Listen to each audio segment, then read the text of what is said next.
दोस्तों बार्सिलोना का नाम मतलब किस्मत तो मतलब फाइनेंशियली तो किस्मत खराब है ही है। ऐसे भी गेम में भी किस्मत खराब है।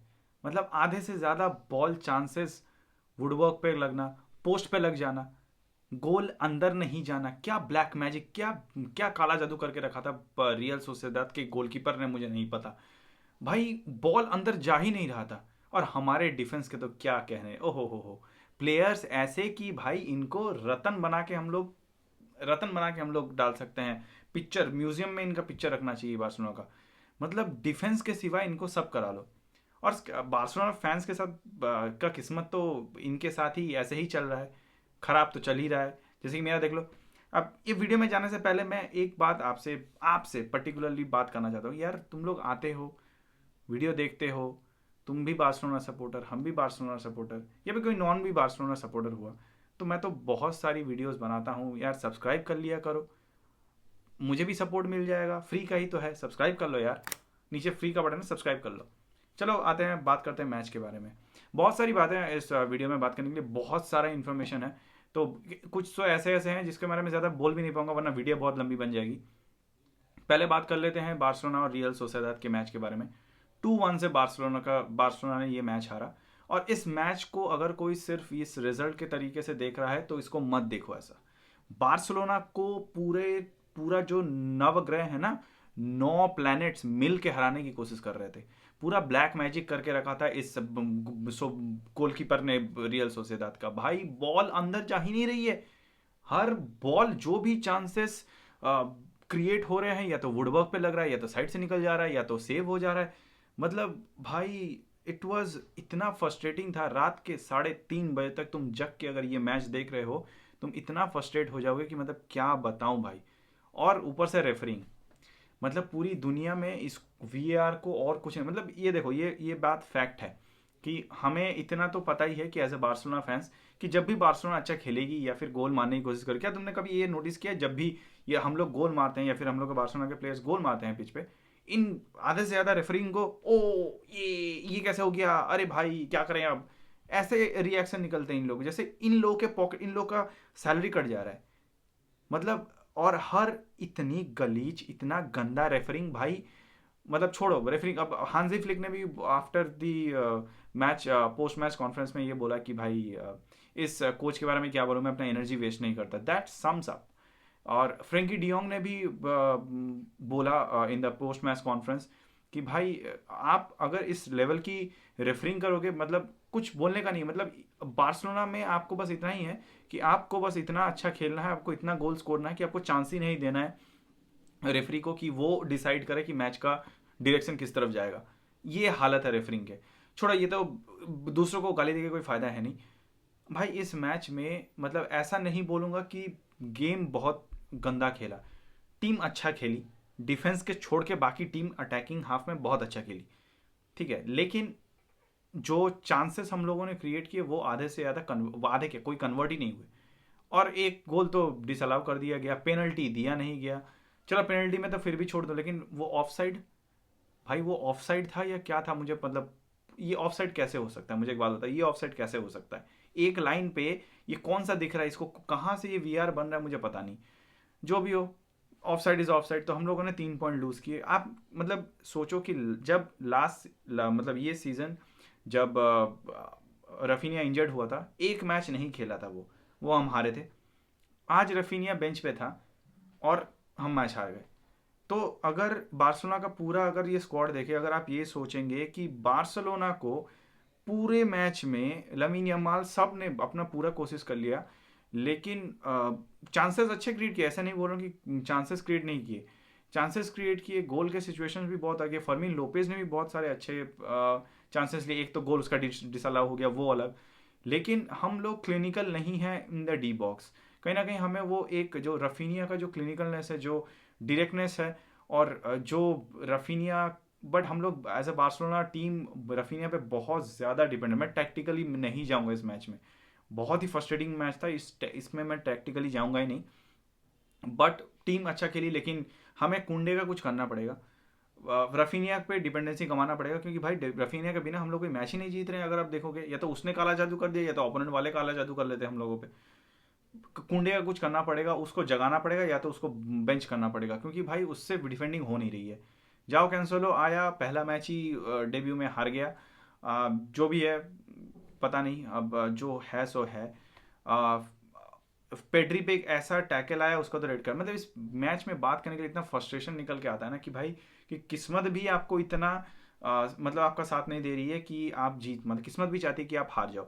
अभी जो हम जो 3 पॉइंट से आगे थे, अब हम रियल माद्रिद से सिर्फ 1 पॉइंट से आगे हैं ला लीगा में। अब फ्यूचर ही बताएगा कौन जीतेगा, लेकिन बार्सिलोना को अब Barcelona needs to buckle up भाई। अब बार्सिलोना अगर बकल अप नहीं की तो ये ट्रॉफी शायद कोई भी लेके जा सकता है। अभी कुछ गारंटी नहीं है। चलिए बात करते हैं नेक्स्ट अपडेट के बारे में। मार्क्स टर स्टेगन पे भाई वो जीरोना जाने वाला है, इसकी गारंटी हो चुकी है। क्योंकि अब उसको पता चल चुका है कि देखो भाई, टर स्टेगन को तो यहाँ पर मिनट्स मिलने वाले हैं नहीं, क्योंकि जॉन गार्सिया ही खेलने वाला है। और उसे ये पता चल चुका है उसे वर्ल्ड कप खेलना है जर्मनी को लेके। सो अगर जर्मनी में उसे खेलना है तो उसको मिनट्स तो देने पड़ेंगे। अब उसे पता है कि यहाँ पर मिलेंगे नहीं, तो उसने ये डिसाइड ग्रीन सिग्नल दे दिया है कि वो जिरोना में लोन पे जाएगा जितना भी बाकी का सीज़न रहा है। अब सोचो कि ये जो मूव है ये कंफर्म तो मोस्ट ऑफ द ये कंफर्म ही है, अब बस फॉर्मेलिटी बाकी है। सो अब ये देखो कि ये जो मूव होगा इस पे शायद 80, पता नहीं देखो। अगर कंफर्म तो है कि वो जाएगा, क्योंकि उसको जर्मनी में एज अ गोलकीपर भी वर्ल्ड कप में खेलना है, फॉर जर्मनी रिप्रेजेंट करना है। तो वहाँ पर अगर वो जाता भी है और जिरोना में, और उसे मिनट्स मिलते भी हैं, उसको डेफिनेट से मिनट्स मिलेंगे, क्योंकि जिरोना चाहती है उसे साइन करना लोन पे। तो अभी कितना क्या अमाउंट बार्सिलोना पे करेगी सैलरी का, कितना जिरोना पे करेगी, अभी उसका कोई गारंटी नहीं है। लेकिन देखो अराउंड मुझे लगता है कि 20%, 20 to 30% शायद बार्सिलोना पे करेगी और जिरोना पे करेगी, और बाकी का 80 to 70% बार्सिलोना पे करेगी अभी मैनेजमेंट के हिसाब से। हाँ भाई, बहुत गंदा बहुत गंदा मतलब। बट आप टर स्टेगन का जो करंट फॉर्म है और बार्सिलोना का जो सिचुएशन है, उसमें आप दूसरे टीम जो है आपको लो बॉल करेंगे ही करेंगे। तो ये एक्सपेक्टेड था, तो इस पर ज़्यादा कुछ बोल भी नहीं सकते हैं। तो ये तो क्या, Marc ter Stegen, due respect, with all due respect, one time एक लेजेंड है हम लोग के क्लब का। So it's move to Girona is confirmed. अब बात कर लेते हैं कसाडो के बारे में। कसाडो के बारे में अभी एक बहुत बड़ी न्यूज़ आ रही है, अभी र्यूमर्स ही हैं। बट देखो कसाडो का जो लास्ट कुछ मैचेस का जो परफॉर्मेंस है, it is not that great. अब बहुत सारे फैंस को ऐसा लग रहा है कि he has performed well in the past, but अब जो उसका जो इंजरी के बाद से वो जब से आया है, उसके बाद से उसका परफॉर्मेंस उस लेवल पे नहीं है जिस तरीके से वो परफॉर्म कर रहा था।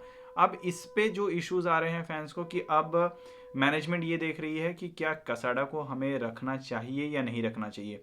अब मेरे हिसाब से देखो अभी हम लोगों ने अगर हम लोग देखेंगे तो ही इज परफॉर्मिंग अंडर, कि उसका तो अंडर परफॉर्म हो ही रहा है, लेकिन जो मोस्ट ऑफ द मैचेस में मैंने भी देखा है, कसाडो is not playing in his जो उसका सूटेबल, उसका जो पोजीशन है उस पर, वो उस ज़्यादा उसको मिनट्स मिले नहीं है उसमें, क्योंकि पेड्री ज़्यादा खेलता है और फ्रेंकी डियोंग उसमें ज़्यादा खेलता है, मोस्टली फ्रेंकी डियोंग। सो यहाँ पर मैं इतना ज़्यादा स्क्रूटी नहीं करूँगा, लेकिन मुझे लगता है कि कसाडो शायद लीव कर सकता है बार्सिलोना, ही माइट लीव, क्योंकि एथलेटिको माड्रिड इंटरेस्टेड है उसमें। एंड इन द नेक्स्ट इस विंडो में तो शायद नहीं, क्योंकि नहीं होने देगा हांजी flick most probably. But the next window में माइट बी कि कसाडो बार्सिलोना लीव करके एथलेटिको में जा सकता है, क्योंकि उनसे एक र्यूमर्स है कि Atletico Madrid is interested in कसाडो। अब बात कर लेते हैं लास्ट एंड फॉरमोस्ट की, जो एक बहुत बड़ा धक्का मिला, मतलब मुझे समझ में नहीं आया ये मूव कैसे हुआ, और डेको इससे पहले क्या कर रहा था, या मैनेजमेंट उससे पहले क्या कर रहा था। ड्रो फर्नांडेज इतना बड़ा talent, he went to PSG. सोचो, Dro Fernandez went to PSG, क्यों? क्योंकि उसको मिनट्स नहीं मिले।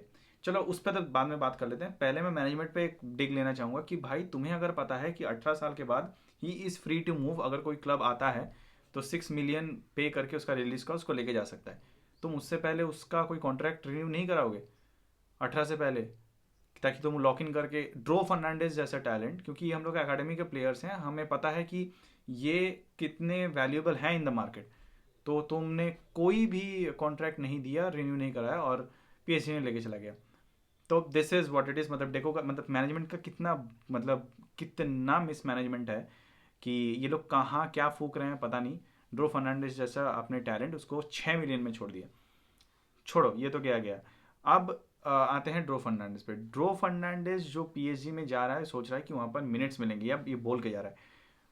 एक बार सोच के देखो, ड्रो फर्नांडिस हो भी सकता है कि उसे लुइस एनरिके अभी मैनेज कर रहा है, उसे मिनट्स मिल भी जाएं। बट मुझे नहीं लगता जिस लेवल का, हाँ मिनट्स मिल सकते हैं उसको ज़्यादा शायद बार्सिलोना से, क्योंकि बार्सिलोना का जो मिडफील्ड है वो ऑलरेडी बहुत स्टैग्ड है। तो यहाँ पर मिनट्स निकालना बहुत ज़्यादा मुश्किल है फॉर मतलब किसी भी प्लेयर के लिए। But he should have waited. मुझे जो लगता है कि बार्सिलोना में अगर आप आए हो, जैसा कि हांसी फ्लिक ने भी कहा कि अगर आप बार्सिलोना के लिए खेल रहे हो, आप इस कलर्स के लिए खेल रहे हो, आप 100% इसी टीम के लिए खेल रहे हो, तो आपको उस मेंटालिटी से खेलना पड़ेगा। तो मिनट्स नहीं मिलने के लिए आप छोड़ के चले गए, that's a different thing, that's completely up to a player. देखो आप ऑनेस्टली आप एक प्लेयर को कुछ ज़्यादा बोल भी नहीं सकते, क्योंकि बार्सिलोना में जिस मिडफील्ड जितना स्टैग्ड है, उस लेवल पे आके फर्स्ट टीम में खेलना, चांसेस मिलना, मिनट्स निकालना बहुत ज़्यादा मुश्किल है।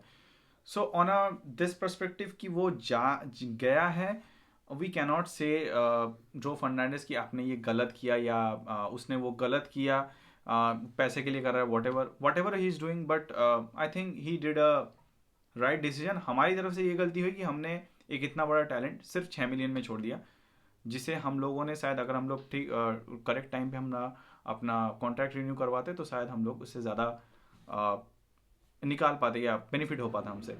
सो आपको क्या लगता है इस पूरे सारे टॉपिक्स के बारे में, बताइएगा मुझे कमेंट सेक्शन में, और please do subscribe and like this video. Up till next video guys, विस्काल बारसा।